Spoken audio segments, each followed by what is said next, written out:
اشرف غني وایي نظام یوازې د خلکو د ارادې په اساس تل پاتې کېدی شي. دا چې څنګه ولې ملګرو که تاسې هم غواړئ چې پوه شئ د ویډیو تر پایه راسره پاتې شئ او د تازه او مهمو خبرونو لپاره در سره پښتو وایس نیوز چینل سبسکرایب کړئ. د افغانستان پخوانی ولسمشر محمد اشرف غني وایي تاوتریخوالی او د عمل سختوالی په افغانستان کې ثبات نشي راوستلی او یوازې هغه نظام چې د خلکو د ارادې په اساس منځته راغلی وي تل پاتې کېدی شي. ښاغلي غني خپل پیغام کې ویلي چې افغانستان په تیرو 40 کلونو کې شاته پاتې شوی دی. د هغه په خبره د ژوند، دین، مال، ټولنې، منطق او دلیل څخه ساتنه د اسلام له نظره د امنیت 15 اصول دي او که چیرې امنیت او خوندیتوب د دغه اصولو په اساس رامنځته نشي د امنیت او خوندیتوب هر ډول ادعا به بې پایلې وي.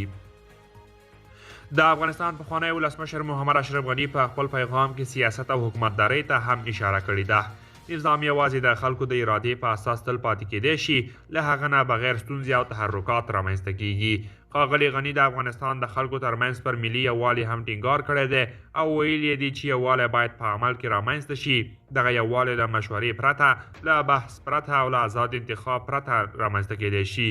د افغانستان پخوانی ولسمشر محمد اشرف غني د اسلامي نړۍ له هیوادونو څخه غوښتي چې له طالبانو سره استدلال وکړي او هغوی دې ته متوجه کړي چې اسلام د دین اساسات او د مسلمانانو خیر په کوم لوري کې دی.